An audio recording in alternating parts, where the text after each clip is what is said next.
morning and welcome to River Talk. We are broadcasting out of the fabulous Mr. Smalls Theater. I'm your host, Michael Cohen, your chaos compass leading you between three rivers of crushing chaos. And this morning's first story, George Romero passes away finally. The prominent producer and director of Night of the Living Dead, one of the first zombie movies to kind of politicize. Oh, goodness. Help! Hello. Welcome to the River's Edge Radio Network. Brian Crawford, master of the Millville Shore. Good morning, Brian. King of the Allegheny, the mouth of Millville, here, broadcasting live from Mr. Smalls Theater. Thank you so much, Michael, for getting us started. I got you. In honor of Mr. Romero, we thought we would enter with a sleep zombie, which I have become. How have you become a sleep zombie, Brian? Well, I've been awake since 3 a.m. on Sunday. And by the way, you are listening to the River's Edge Radio Network, Pittsburgh's voice for local music at riversedgepgh.com. Awake since Sunday. Yes, George A. Romero, he passed away. I'm here with Michael Cohen, Liss Victory as well. And he is responsible for zombie movies. And he shot them at Monroeville Mall. And really? Yeah, and with Monroeville Mall's recent history, I would wonder if it would be safer in a zombie apocalypse. What is its recent history? Oh, you haven't heard about all the fights? Oh. Yeah, big fights. Kids love to fight. Monroeville Mall, like huge fights, crazy. So, yeah, the sleep zombie thing, it's partially true. This Saturday, they had the Deutschtown Music Festival. They had the Pittsburgh Vintage Grand Prix, all of which I wanted to see, all of which I slept through. I was hoping to go explore. My friends were not as quick as I was to get out of the house, so I decided to take a quick eye rest, which lasted until 9 p.m. and then lasted until 3 a.m., where I woke up starving and wide awake, unable to sleep. Naked, in a bathtub of ice, missing a kidney. Yes, it was awful. It was dreadful. So I missed everything. Everything.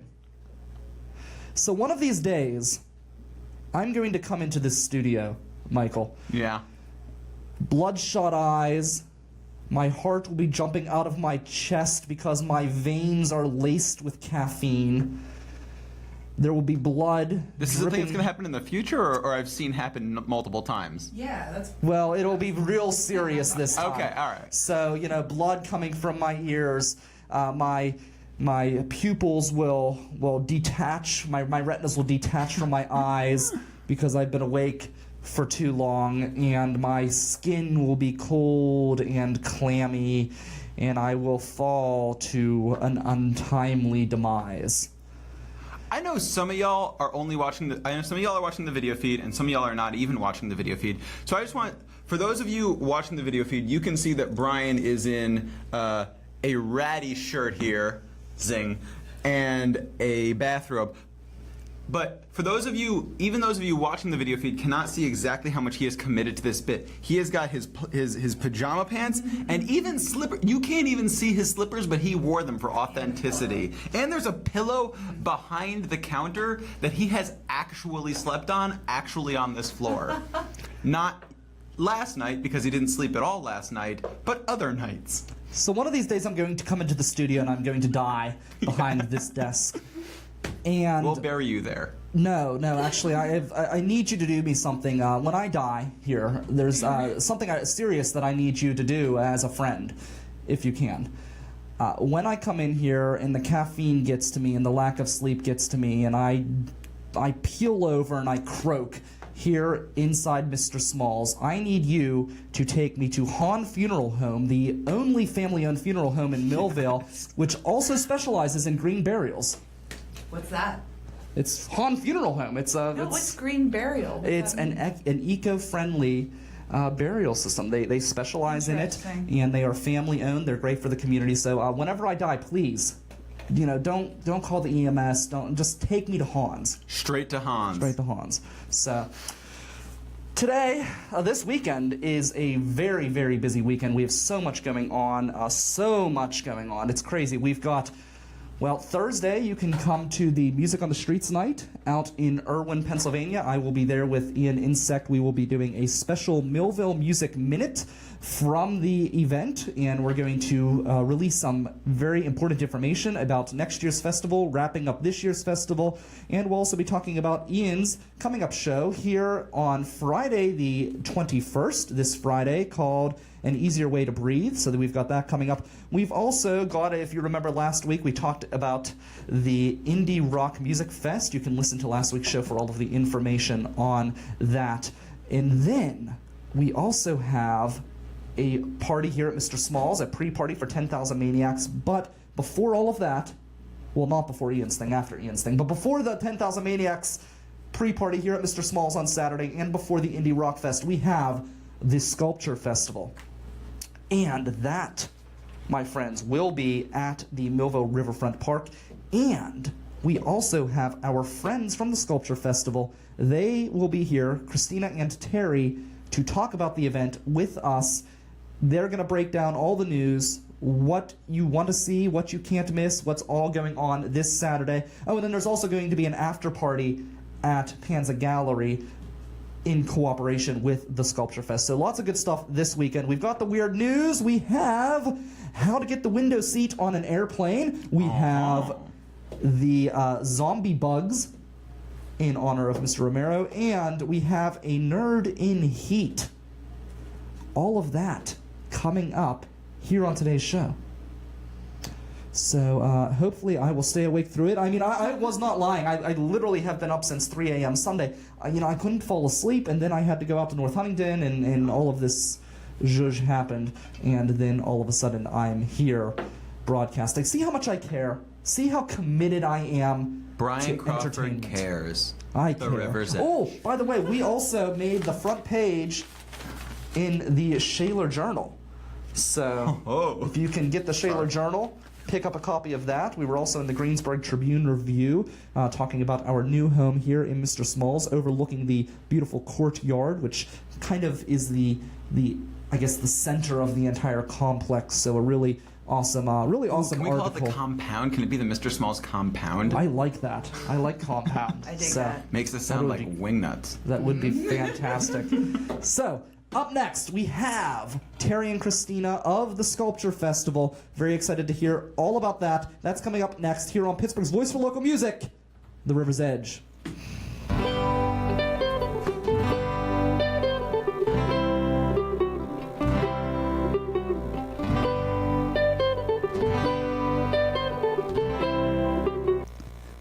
Don't forget, we have a big announcement a little bit later in the show. That's why we have Liss here. We're very excited about that.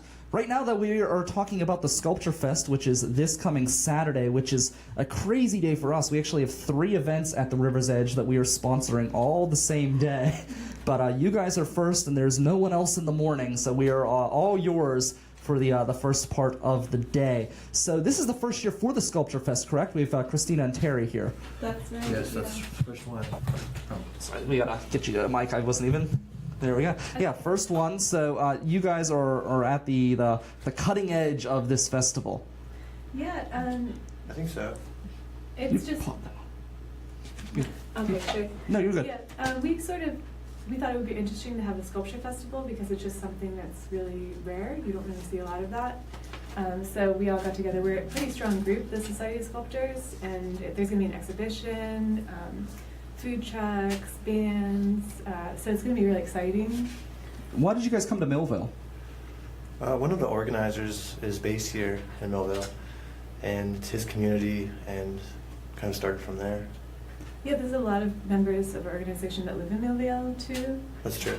Did the culture of Millville help bring you here with the Yeah, of the course. Millville Studios and the Panza Gallery and the real renaissance of art in Millville? Did that have any play? Definitely. Yeah. Sure, I feel like this may be a part of that renaissance, as you say. Mm-hmm. Millville, yeah, I don't want to say changing, but, reimagining itself. Be growing. Growing, yeah. Mhm. Yeah, a very artistic community too. There's a lot of music and art here. So like Mr. Smalls.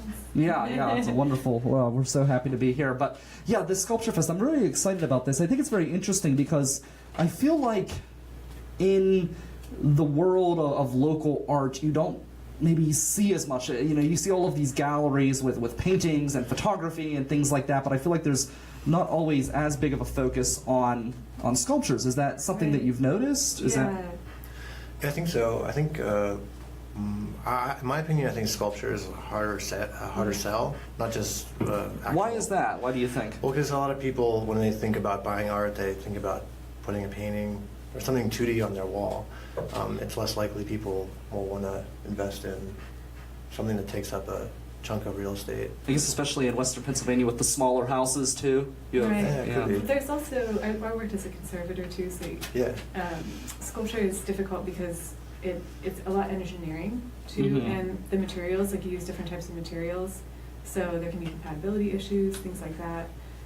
It can be, your dog can run into your pedestal and not Yeah. the sculpture, Yeah. and then, you And know, you also, don't yeah. usually have that problem with like a painting that's hanging on the wall. Throughout sculpture's history, most of it's been outside. Mhm. Actually, it really is architecture. So we are going to have outdoor sculpture at the festival as well. Mhm. You guys are having. Tell me a little bit about what types of sculptures you'll have there. I know you're going to have a different varieties of sculptures, correct? Yeah. Yeah, we'll have an indoor area where there will be a covered pavilion with indoor sculpture. We're going to have some outdoor interactive artworks, and there's going to be a lot of demonstrations of traditional sculpture practices. So you'll be able to see people building the sculptures. Exactly. Yeah, that was sort of the point of like having the festival, because people find sculpture making really mysterious. So Duncan, actually, McDermott, who is our president of our organization, he thought that it'd be really, like, we want to see what each other do. Like, we want to see like what your process looks like how do you actually make that piece. People ask me a lot about, I do encaustic work and I'm going to be demonstrating, and people usually are pretty curious about how I do that. Mm-hmm. So that was kind of like the impetus for having the festival, and then it just became a lot of fun things around that, the exhibition. There's also an exhibition of wall hanging artwork at Ton Pottery, which is Okay. just opening. It's going to be like a studio, educational studio. We have a big connection with them actually, with Okay. the network, because I knew Dan from both of our last jobs at Plantscape, and I was there when he left Plantscape to start Ton Pottery out in Lawrenceville, and I was Oh. already doing things with the River's Edge while we knew each other at Plantscape, so it was cool to see him get involved with the festival. Oh, yeah, he's going to be demonstrating also. Mm-hmm. And it's a beautiful space too. It just looks That's like wonderful. so much fun to like learn how to make. I was in both spaces. I like the new space better. He's got that nice, beautiful storefront. It's Yeah. really wide and open. It's really cool. Yeah, the doors open in the front, right? Like the whole wall. They have the garage doors, yeah. Really nice. So you both are sculptors then. Can you tell me a little bit about your art? You go first. You. I work with text a lot, and I use actually printmaking as a conceptual base for most of my work. Yeah. Like I mentioned, I worked as a conservator for a long time. So that really, I have this strong connection to art history and materials, and I've recently been working a lot with wax, like beeswax that's pigmented. Mm-hmm. So this ideas for my sculptures sort of come from like trends of thoughts in society and culture, and then I make them. I have like a very old school style of making sculptures. Like the more time you spend on it, the more you get out of it. Is what I think. So it has that kind of maker. I went to Virginia Commonwealth University, which is considered a maker school. So Okay. I feel like I'm pretty closely in line with that kind of. Do you do more like abstract, or is it more like something that someone could recognize, like a body or something that is more? It's very recognizable Mhm. for forms, and sometimes I like to abstract them, Mhm. usually kind of slightly, just so that edges are smoothed over. There's like nice like compositions or things like that. But Christina worked as a conservator on the Watchtowers in Los Angeles. Oh wow. Okay. yeah, for A lot of 3 people know years. about that. Yeah, I did materials testing for that project that actually is just starting now. It's a 5-year project, so they're going to be doing a big restoration. That's incredible. So tell me about the organization. How often do you guys meet? How many members do you have? And what kind of things do you do outside of the Sculpture Fest? I think, I'm not exactly sure, but I think the Society of Sculptors is the oldest continuously running arts organization, I think in Pittsburgh, but maybe beyond that. And we've been meeting more often because of the festival.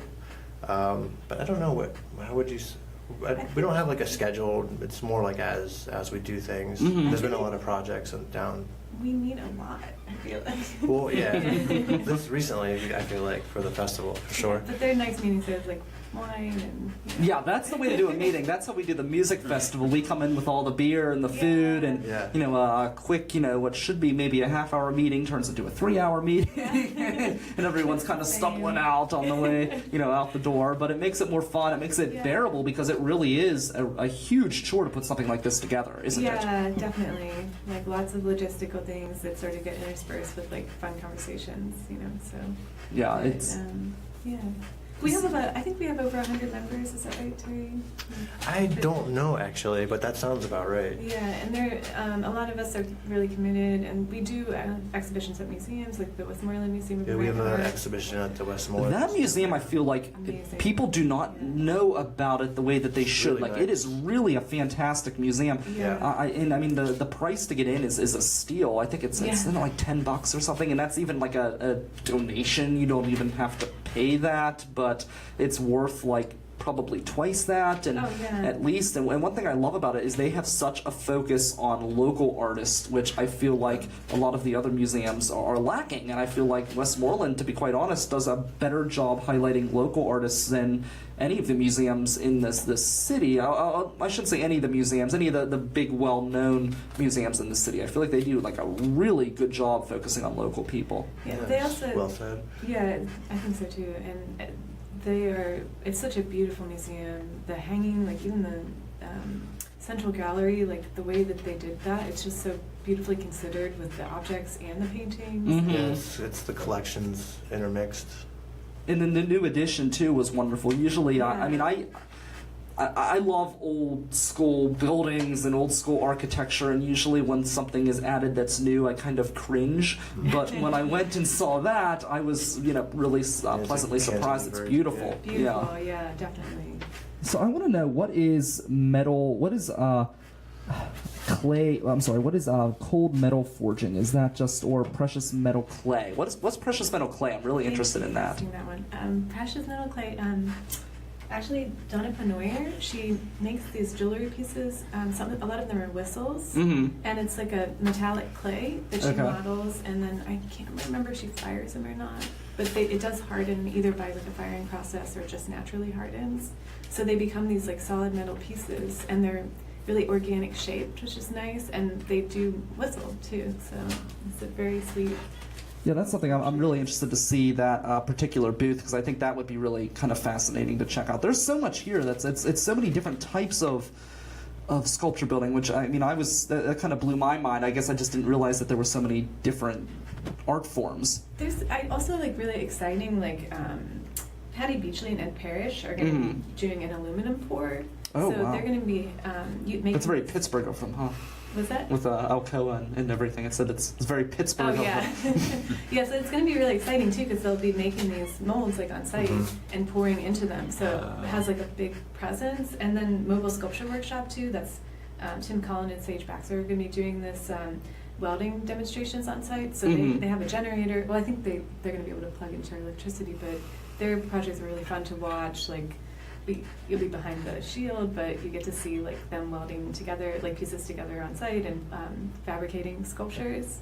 So it's really, I feel like those kinds of things will be really fun for people. Yeah, it's not just an art show where you just go look at work. You can actually see people making. Yeah, that's incredible. Right. That's always more fun. I love that. Like when you go to Art All Night and you can see the people live painting while you're there. I think that makes it so much more exciting to be able to see the steps that someone goes through and just what. And it's years and years of practice, but from an outsider's perspective, it looks like they're doing it with such ease because they've got that experience and that know-how. Yeah, so the it's muscle really, memory. Yeah. It's really amazing to watch people that have been doing something for a long time. Yeah. Actually, I think one of our organizers was also the first organizers of Art All Night. Oh, really? So that's our long-term goal is that this would be like a annual thing. It's amazing how much influence that event has had, because it's influencing your event, and then even the Millville Music Festival has its roots in Art All Night. Art All Night, Rock All Night tour, which was the first of the multi-venue large music festivals. That was a spin-off of Art All Night, and then everybody else has kind of stolen the idea. So really, all of these music festivals have their connection to Art All Night. So it's interesting how much influence that event, which is now over 20 years old, has on the entire Pittsburgh art scene, whether it be music or visual art or anything. It's really pretty cool. So, all right, so the Sculpture Fest is 11 a.m. to 6 p.m. Saturday, July 22nd, and then you've got the art and after party after that at Panza Gallery. Thank you guys so much for coming in, Christina and Terry. I'm really looking forward to checking it out. I'm looking forward to being there and being a part of the event. It's going to be a lot of fun. Thank you. All right, thank you guys so much. Up next, we have our weird news, and then after that, we have a big announcement with Liss Victory. She's standing here, she's drinking coffee, waking up, getting energized, getting excited. It's cocaine, Michael says. She's getting excited to reveal the big announcement. That'll be after the weird news, but we've got weird news up next here on Pittsburgh's Voice for Local Music, The River's Edge.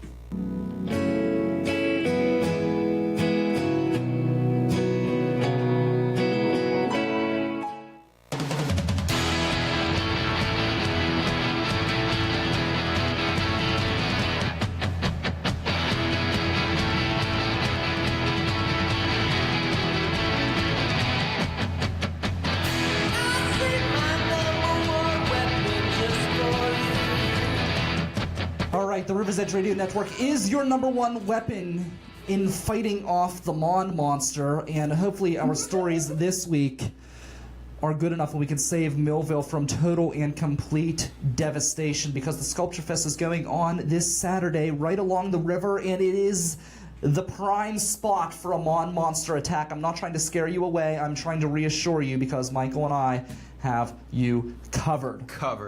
All right, first up, Brian has got a fantastic story about... Brian, how do I get the window seat on an airplane? Why would I want the window seat on an airplane? But more so, how do I get it? Let a wet one rip on the airplane, and you will clear that place out. This actually happened in Raleigh, South Carolina. Somebody... North Carolina. Or North Carolina, whichever. One of the Carolinas. They let a wet one out, and everybody evacuated. People were complaining of headaches, nausea, and investigators came in and investigated the situation, and they determined that a passenger passed gas. So impressive. Yeah, isn't it? Right? That's incredible. So that is story #1. I can actually see that. Some people are pretty rank, and you always hear those people who say, "Oh, you like the smell of your own farts." I'm sorry, I don't like the smell of my own farts. You're shaking your head. Yes, Tara, you do like the smell of your own farts? Yeah. Really? Liz, do you? No. Well, okay, I agree with you, Liz. Y'all are lying. Tara, keep your It's like saying you don't pick your nose. Like, that's a lie. I wouldn't say I like definitely pick the my nose. smell of my own farts. I become weirdly fixated on them. I'm just like... It's a curiosity. Yeah, it's not so much a pleasure. It's like Well. it's like listening to noise music. I'm not enjoying it. I'm just like very interested in it. Just What did I remember, eat for lunch? in this situation, Tara, sharing is not caring. Just remember that. Michael's got your story #2. The first story comes from Fox, actually, a local Fox affiliate. The second story comes from Motherboard, and we're going back to the whole zombie thing in remembrance of George A. Romero. It's about a plant that can turn you into a cannibal. Michael, take it away.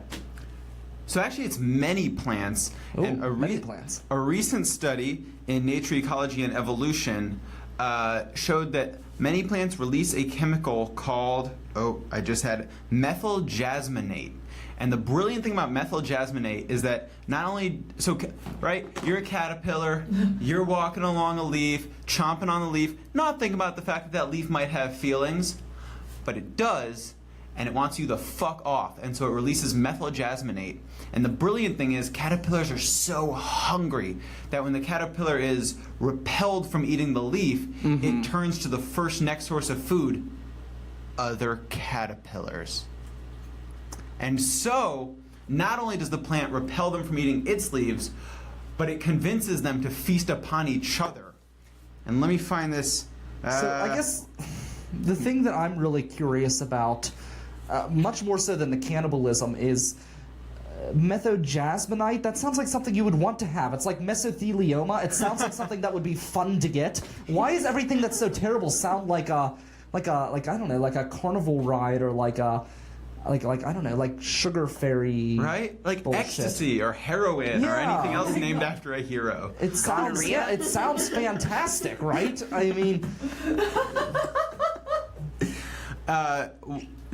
John Orrock, one of the I don't think study's that, I wouldn't like author, that plant. said, it often starts with one caterpillar biting another one in the rear, which then oozes, and it goes downhill from there. Nice. Isn't there one creature, isn't it the praying mantis, where the female will eat the head of the male That after is the praying sex? mantis. Yeah. I thought that's how we made it. Ooh. I mean, whenever I have sex with men, I always eat their heads afterwards. There you go. So now you know. And knowing is half the battle. All right, next up, everyone loves a sexy nerd, but NASA's got a nerd in heat, playing with toys. Yes, so right now you can see the video behind me that is playing. This guy built a massive super soaker. It is so big. It took him 6 months to build this super soaker. He's saying it is the largest in the world. It shoots water out at 234 miles per hour. It can break glass. It has 2,400 pounds of pressure. Huge. It's insane. I can't wait to get drunk and fill that thing with piss. I want that super soaker. All super soakers are destined to be filled with piss and used on unsuspecting crowds. Yeah, I think that this would be fantastic. I mean, I don't know. It sounds like a fun time to me. So, those are your weird stories. 3 weird stories to keep the Mon Monster at bay. And No hopefully, monster. hopefully we've saved the Sculpture Fest from total ruin. You're welcome. You really should go. I mean, I think we're pretty safe. Those are pretty good stories. We did good this week. I thought we did good. Solid. Yes, so good job. All right. Pounded. So, I guess I just wanted to make a few quick comments on our budget. So, the state has passed a budget, but they have not passed a spending plan, and the Commonwealth of Pennsylvania is about to take a dive in credit ratings. So there's that, and I don't like to jump into, and I'll probably get into more about the budget in future weeks as they continue to not come up with a spending plan, because you know that's probably what's going to happen, because the Republicans don't want to tax, and Wolf wants to tax like crazy. So. But actually, he's been pretty cool. I'll give him credit. He's kind of eased off a little bit, Wolf. But another big thing is the health care. So right now they are delaying the vote on the health care bill because John McCain is going through surgery, and he's one of the people on the fence who may vote for it. And I guess my question is... Some irony there, right? Yeah. He's getting a bunch of taxpayer covered surgery right now, and so he can't vote to jack us for our fucking health care.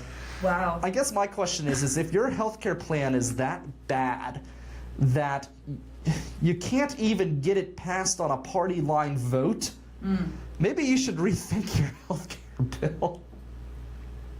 Am I wrong? These guys are a bunch of jagoffs. I mean, you know how I feel about. Well, anyway.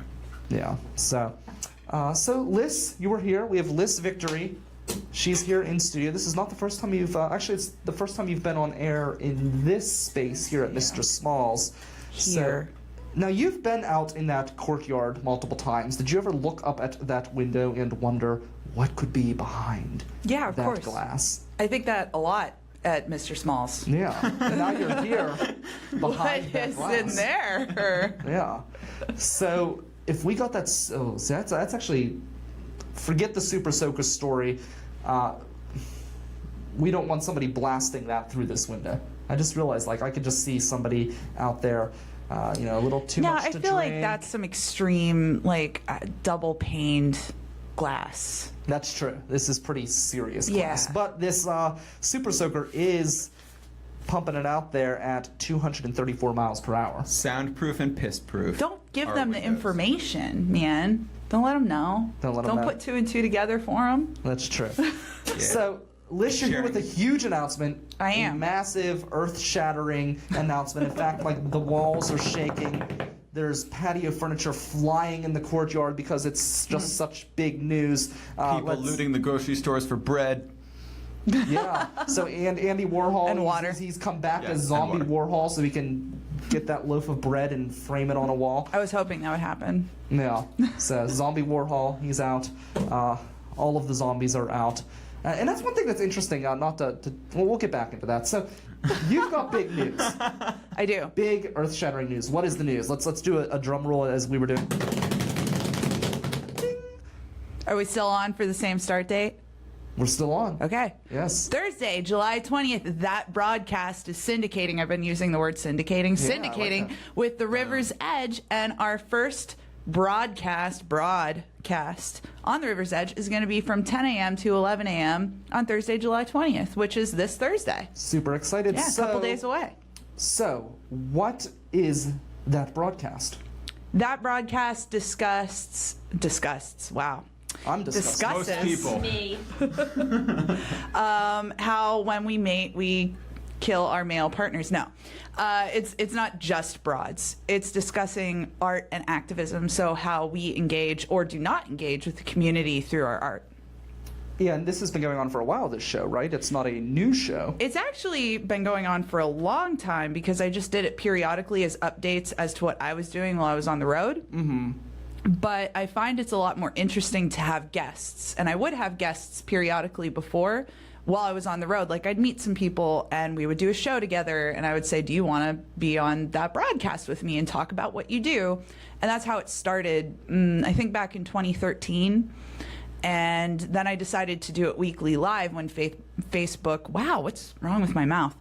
When Facebook Live started, or, you know, a little bit after that, I thought, oh, it'd be cool to do a segment on Facebook Live so that the people can communicate with me and my guests. That is kind of a while fun it's thing, happening. too, whenever you get to see people actually communicating during a live show. That's my favorite part Yeah. of the live shows. So very cool. So what has the reception been towards that broadcast? It's over been the great, years? Yeah. especially People are since into it? live. Yeah, starting with the first few broadcasts I did, we had that interaction of people commenting. Mm-hmm. I feel like it's tapered off a little bit, but it might be my fault because some of my guests have just really gotten into what we're talking about. Yeah. And it's so difficult to cap it Well, at that hour. Always remember, talk radio is never about the caller. It's always about the host. So always remember that. So no, that's good though, because you know it's interesting. People like to hear that conversation and that dialogue, and I think it is engaging because your listenership hasn't tapered off. You're just the that comments, just because people that just keeps going up. Yeah, So. especially with different guests, and then those guests invite people to watch, and then that increases viewership because more people get to know it. And there was a incident the other day when one of the people I talked to for sponsorship, I was explaining to them what that broadcast was, and I thought it was funny that this was one of the first people I had to actually explain it to, and I've gotten to the point where I kind of think like, oh, well, you know what this is because you've seen it. Yeah. Because before it was this long line of like, oh, I've seen what you're doing on live Facebook. So the one person I'm like, oh, it's a podcast where I have a video and a guest, and you know, so yeah. So why did you want to come to the River's Edge? Because the River's Edge is gonna get me more viewers and listeners and stuff, and I love working with you, and I like the crew all together, and yeah, I think it builds excitement overall for the station and for that broadcast and River Talk and everything. Does the River's Community. Edge, does it provide any kind of new opportunities? Oh yeah, like I'm really gunning for sponsorship now. As before, I was like, I wanted to offer that, like, oh, not only is it part of this podcast that I'm doing, but it's also part of the River's Edge, which is like this, it adds clout to the overall message, I feel like. And being that I have a base of episodes to work with, and That now helps, we're yeah. syndicating. Yeah, there's all this that I have to offer people for sponsorship that's already there, instead of, oh, do you want to be a part of this really new thing that I don't really have anything to show you, but it's gonna be great, which I've done before, but I like having a foundation to present first. It's Who's cool. what was maybe your most memorable discussion so far? Oh gosh, I feel like it was the first one. The first one was Sarah Halter, because we went of Blue Clutch band, great band. Which she posted this thing, so I was kind of. It's really cool, like as a network that's grown.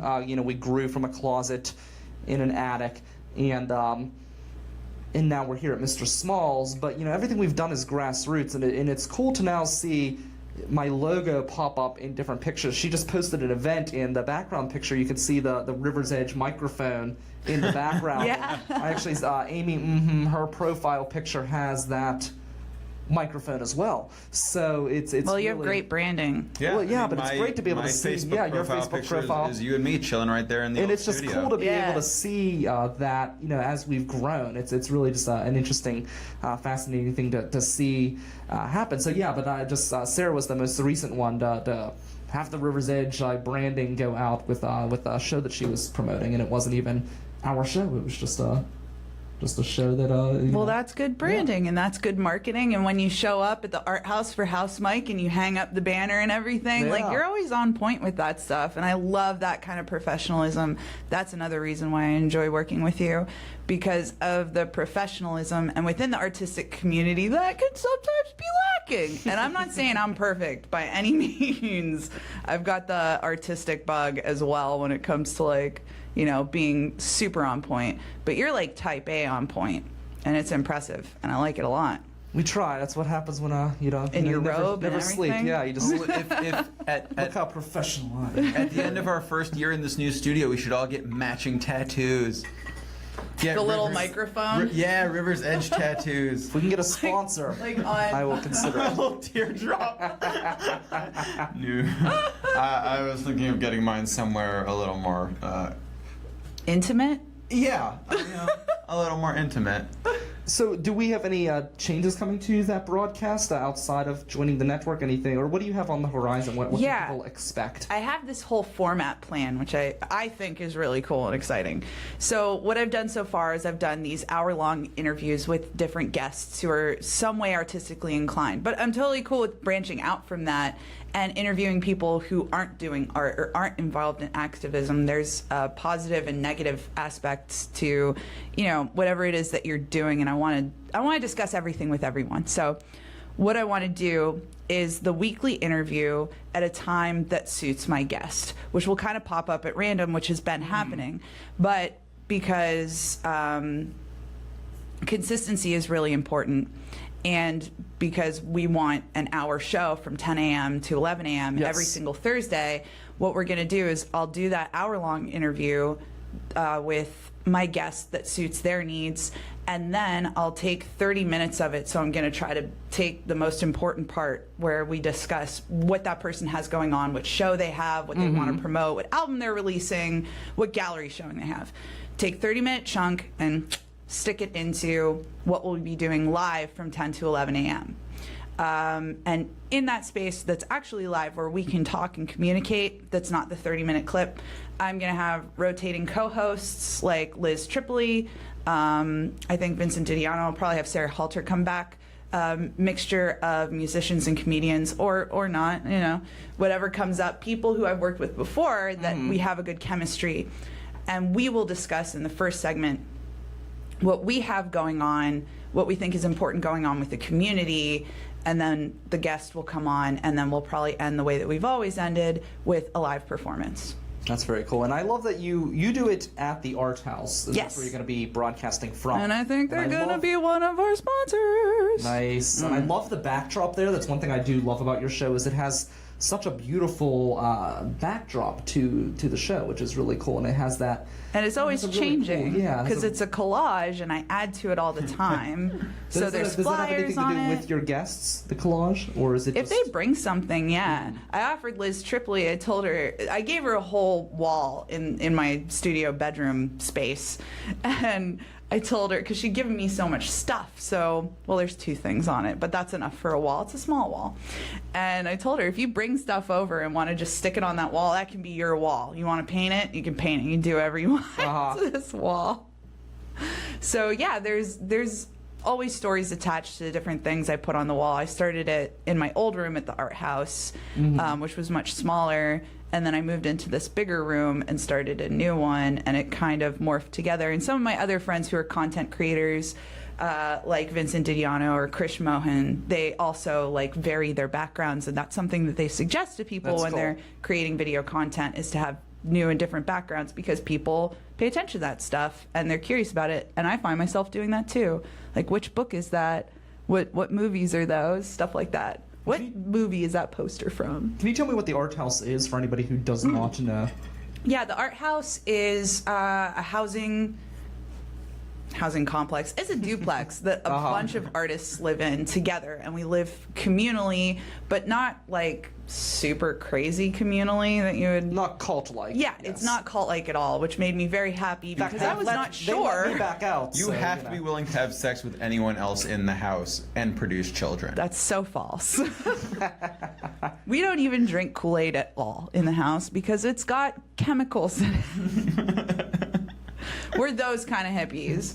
We do not like Red 40 or Blue 6 or anything. No, I'm speaking mostly for me. What about Purple 8? Maybe. Is that a thing? Purple 8 is okay, but that's like the only one. That's the Gets you one. riggedy wrecked, son. So very cool. Yeah, no, but it's a beautiful space there. I always like the clouds that hang down. Yeah, we have events. Yeah, They're supposed to be, they're private events. Like winking at the camera. They're private. But it is very not difficult to get an invitation to these events. It's mostly because we can't be considered a venue because we don't have capacity. So it is a residence. So we are operating as a residence, and we have events for our friends. But like I always say, we're all friends here. So all you need is get in touch with one of us and come on over. We've been having fires in the backyard lately, and that's a lot of Nice, fun. that's awesome. Cooking up some corn and hot dogs and That's s'mores. fantastic. Yeah, it's a lot of fun. Do love me some fires. Yeah, your 4th of July party was wonderful. Oh, we had so I much wanted to fun. go. I Brian, kept you should have sleeping. been I know. there. I've been sleeping so much lately. Yeah, like all last except for- night. all last night. Yeah. So, hey, we all got to stay up for. What is it? How long is it? 36 now? hours? Something like that. Yeah, every once Going in on. a while. So that's actually one of the terrible things about working overnight is if you do crash, it's just like you can wake up in the middle of the night and you're just wide awake. So it was like 3 bet there. a.m. I went one of the 24-hour places and got something to eat, and then I just came here actually and I edited my Saturday show up and got that thing up and ready. So You should talk to a certain sandwich shop in town maybe. about sponsorship, because you said 24 hours, and Yeah. the first thing I thought of was that certain sandwich shop in the strip that shall remain unnamed until you talk to them. Unless they pay me. Yes. Make the check out. But to then you. they might make a whole skit, like what just happened at the beginning of the Right. show. Yeah. That's pretty. I mean, that's really worth it, I think. That would be fun. Although I'll tell you, I found a Twitter feed recently. Actually, are y'all familiar with Nihilist Arby's? No. Nihilist Arby's has been, since my introduction to Twitter, my favorite Twitter feed.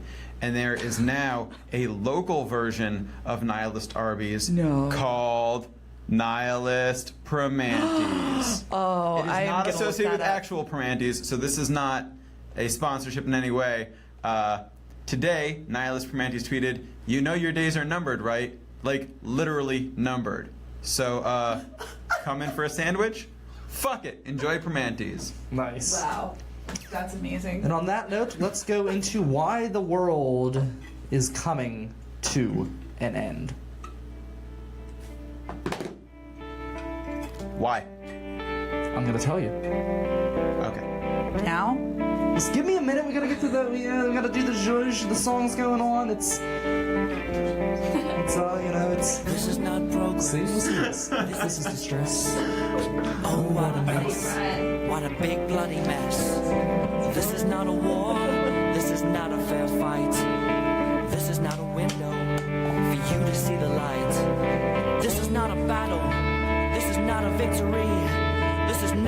the desert or the oil or being free.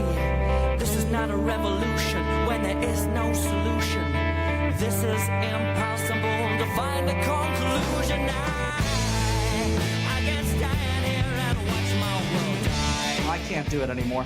No, I can't stand watching the human race continue to decay into some sort of subhuman species. I don't know. I was at work today, and it just, people were just so lazy. Like, I would be humiliated if I did the job that these people did. I had to replace them. It was just like, they did nothing. They left the entire job a mess, and it was so awful. They actually left their lunch. They left for the day, left their lunch at their workstation, and just threw shit on top of it. I'm like cleaning it off, and I literally stumbled upon somebody's used lunch that I had to throw away.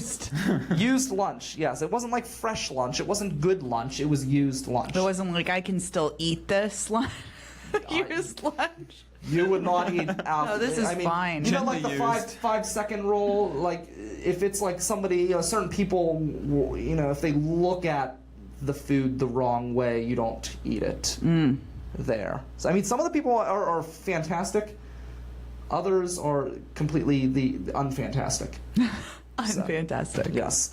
So that's it. What do you have coming up, Liss? Anything on the schedule? Yeah, I got some zhuzh. I got some zhuzh. Oh, are you coming to Zhuzh? I got zhuzh. And I am playing You're playing with zhuzh. Zhuzh. Oh, okay. Yeah, which I feel like it should be delineated how crazy zhuzh actually is, because not only is there going to be a musician, myself, some comedians, an improv troupe, but we all work together and do some stuff. And when is Zhuzh? Saturday, July 29th at Ham Bones in Lawrenceville. Michael, what do you have coming up? Not a damn thing locally. I totally got on a show sort of accidentally in Pottsville, Oh, Interesting. wow. which is 4 hours from here. It's a big show. Gonna go have a That's beer cool. with Donald Trump out there.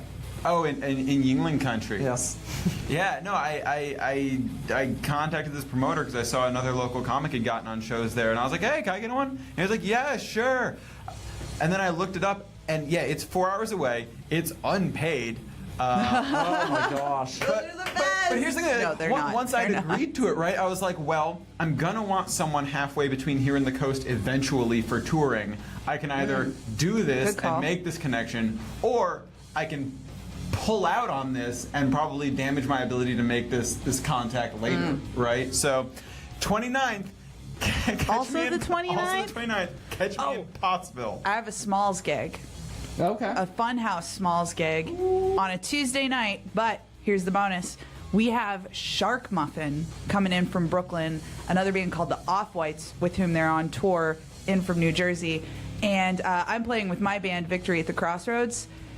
But Shark Muffin is killer. And I'm so excited that they're coming in from Brooklyn. Right? The name is insane. Oh, you have to come. Brooklyn. Please come. Send me a Facebook. Yeah, the thing. Facebook event is Yes. out. I'm sending out Okay. invites today and probably the next couple days. I believe it's in the city paper too. Very cool. Nice. Yeah, so that's Tuesday, July 25th.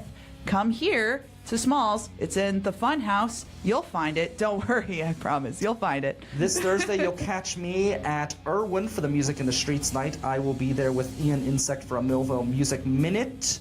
Your theme music today is Scumbag Inc. Other music provided, and that's by Solarburn. Other music provided by Strange Monsters, Number One Weapon, and we also have Boulevard of the Allies, Watching My World Die. I'm Brian Crawford for Liss Victory, Michael Cohen, and our wonderful producer, Tara Molesworth. I'm Brian Crawford, reminding you that we have local music up next and all day at Pittsburgh's Voice for Local Music, 24 hours, riversedgepgh.com.